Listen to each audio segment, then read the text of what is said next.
Shalom watu wa Mungu.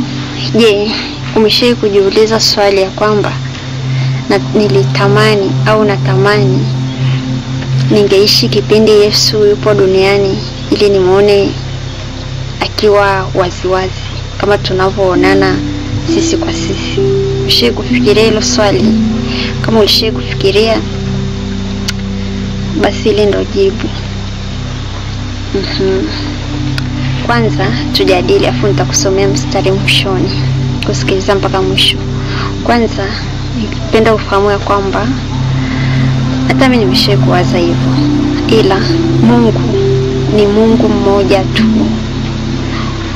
Mungu Baba, Mungu Mwana, Mungu Roho Mtakatifu ni kitu kimoja. Mwanzoni ukisoma kwenye kitabu cha Mwanzo unakuta historia ya Adam pamoja na Eva.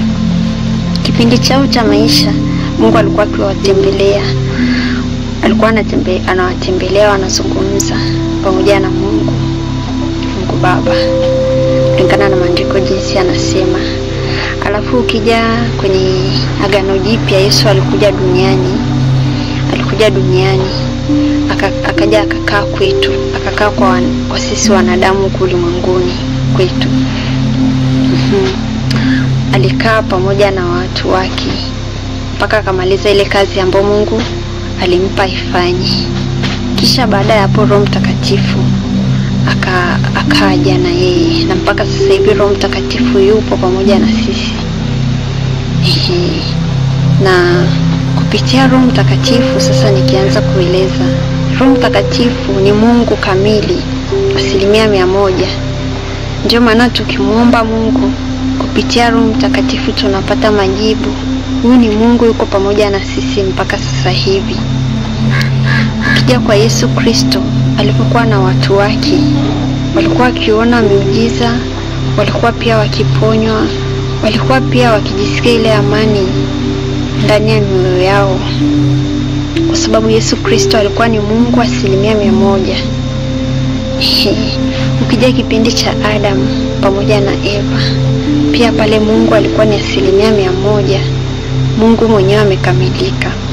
Kwa hivyo huhitaji kuwaza heri ningeishi kipindi ambacho labda Adamu na Eva Mungu alikuwa akija akizungumza nao, wala huhitaji kuwaza ningeishi kipindi Yesu Kristo akiwa amekuja duniani kuja kufanya ile kazi ya Mungu.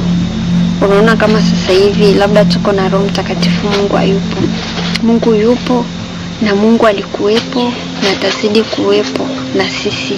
Hatakaa tuache, wala hatakaa akae mbali, wala Mungu hatakaa tukai kuwaza kwamba iko siku atakuja. Sasa tujipange kumsubiri.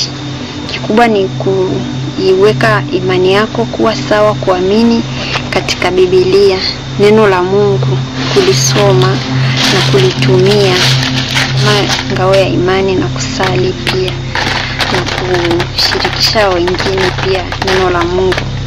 Hivyo tu nihitaji tujue kwamba Mungu ni mmoja. Sasa tusome kutoka kwenye kitabu cha Yohana mlango wa 1 mstari wa 1. Hapo mwanzo kulikuwako neno, naye neno alikuwa kwa Mungu, naye neno alikuwa Mungu. Ukisoma mstari wa 14, neno linasema, mstari wa 14 kutoka kwenye hiki kitabu cha Yohana mlango wa 1 mstari wa 14, naye neno alifanyika mwili akakaa kwetu, nasi tukauona utukufu wake, utukufu kama wa mwana pekee atokaye kwa Baba, amejaa neema na kweli. Kweli inayozungumzwa hapa ni neno la Mungu. Naamini mtazamaji wangu utakuwa umepokea neno, na ikiwa utahitaji chochote naomba niandikie katika komenti. Pia kama umeipenda hii video naomba uilike, naomba ushare kwa kushirikisha wenzako unaowapenda.